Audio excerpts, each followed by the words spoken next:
You can be religiously motivated and you can do good science. And they have more often gone together than not gone together.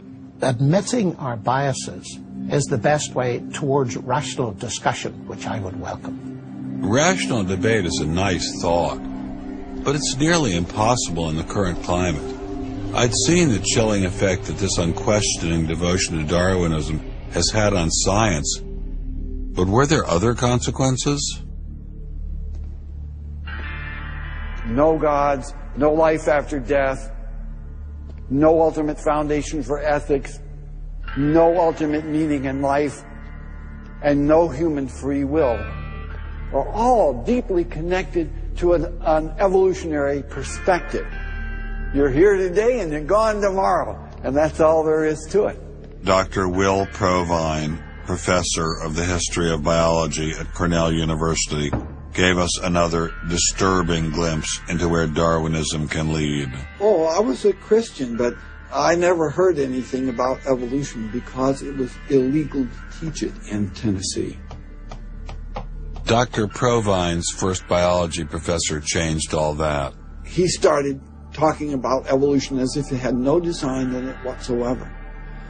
And I came up to him and I said, "You left out the most important part." And he said, "If you feel the same way at the end of one quarter, I want you to stand up in front of the students in this class and tell them this deep lack in evolution." And I read that book so carefully, I could find no sign of there being any design whatsoever in evolution. And I immediately began to doubt the existence of a deity. But it starts by giving up an active deity. Then it gives up the hope that there's any life after death. When you give those two up, the rest of it follows fairly easily. You give up the hope that there's an immanent morality. And finally, there's no human free will. If you believe in evolution, you can't hope for there being any free will. There's no hope whatsoever of there being any deep meaning in human life. We live, we die, and we're gone. We're absolutely gone when we die. Dr. Provine is no stranger to the prospect of death. Nearly a decade ago, he was diagnosed with a large brain tumor.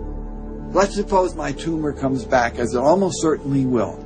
Well, I'm not going to sit around like my older brother did last year, and he was dying of ALS, Lou Gehrig's disease. He wanted desperately to die, but we couldn't help him die. I don't want to die like that. I'm going to shoot myself in the head long before then. I'm going to do something different. I hope these are empty words for my friend Dr. Provine, because shortly after this interview was recorded, he learned his brain tumor had returned. I don't feel one bit bad about holding the views that I do. There's not anything in the views I hold that makes me, oh, I wish I had free will, or, oh, I wish there were a God. I don't ever wish that. Dr. Provine's deconversion story was typical amongst the Darwinists we interviewed. Biologist P.Z. Myers, who runs the pro-Darwin anti-religion blog Pharyngula, says science eroded his faith as well. I never hated religion. I found religion quite comfortable, and I liked the people in it. What led to the atheism was learning more about science, learning more about the natural world, and seeing these horrible conflicts with religion. And it was then, when I discovered evolution, when I discovered Darwinism, that I realized there's this magnificently elegant, stunningly elegant explanation, which I didn't quite understand to begin with. When I did understand it, then that finally killed off my remaining religious faith. After hearing these stories, I was not surprised to discover that most evolutionary biologists share Professor Dawkins' views. It appears Darwinism does lead to atheism, despite what Eugenie Scott would have us believe. And if you separate out the ethical message from religion, what have you got left? You got a bunch of fairy tales, right? I think that God is about as unlikely as fairies, angels, hobgoblins, etc. Religion, I mean, it's just fantasy, basically. It's completely empty of any explanatory content. And it's evil as well. Half the people in this country think that drugs is what you have to regulate to make us safer, and half the people think guns, that's what you got to regulate to make us safer. But I always think if you're going to regulate one thing that has the most potential to cause death and destruction, religion. You got to start with religion, and religion is an idea that gives some people comfort, and we don't want to take it away from them. It's like knitting. People like to knit. You know, we're not going to take their knitting needles away. We're not going to take away their churches. But what we have to do is get it to a place where religion is treated at the level it should be treated. That is something fun that people get together and do on the weekend and really doesn't affect their life as much as it has been so far. So, what would the world look like if Dr. Myers got his wish? Greater science literacy, which is going to lead to the erosion of religion. And then we'll get this nice positive feedback mechanism going, where as religion slowly fades away, we get more and more science to replace it. And that will displace more and more religion, which will allow more and more science in. And we'll eventually get to that point where religion has taken that appropriate place as a side dish rather than the main course. But will eradicating religion really lead to a modern utopia? Let me try to imagine that. And let's let history be our guide.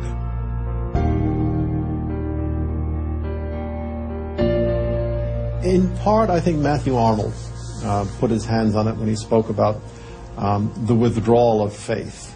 There is a connection between a society that has at least a minimal commitment to certain kinds of transcendental values and what human beings permit themselves to do one to the other. That got me thinking, what other societies have used Darwinism to trump all other authorities, including religion? As a Jew, my mind leapt to one regime in particular. The connection between Hitler and Darwin is, of course, historically a difficult connection because they were separated by a good many years. One was English, one was German.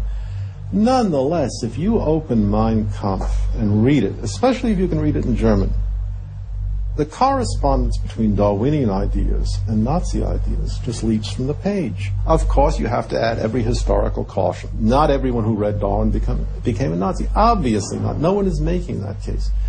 Darwinism is not a sufficient condition for a phenomenon like Nazism, but I think it's certainly a necessary one. This was a connection I had to explore personally.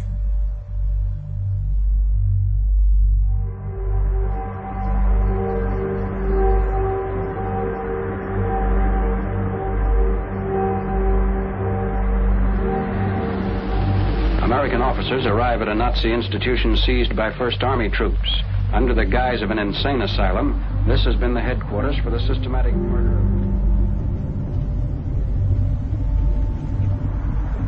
So what is this place? During Second World War, 15,000 people were killed here. Why were they killed? They were killed because they were people with handicaps. Why kill them? What's the point of killing them? People who were not able to work, people who were not able to live by themselves, that they were useless eaters. Useless eaters. And life unworthy of living. This idea grew up in the 20s. So long before National Socialism, biologists, anthropologists, they thought that maybe mankind could, or the government could interfere into the growth of the population. I see. And they had the utopia that they would have a society without illness and without handicap. Alles Lebensschwache geht in der Natur unfehlbar zugrunde. Wir Menschen haben gegen dieses Gesetz der natürlichen Auslese in den letzten Jahrzehnten furchtbar gesündigt. Wir haben unwertes Leben nicht nur erhalten, wir haben ihm auch Vermehrung gewährt. Die Nachkommen dieser Kranken sahen so aus, die tiefer stehen als jedes Tier. So this was a Darwinian concept? Yes. And also a Malthusian concept, very much Malthusian. Malthusian? Thomas Malthus, who said that there was a shortage of resources, English philosopher, so there's a shortage. Yes, but the Nazis, they relied on Darwin. They relied on Darwin? Yes, Darwin and German scientists.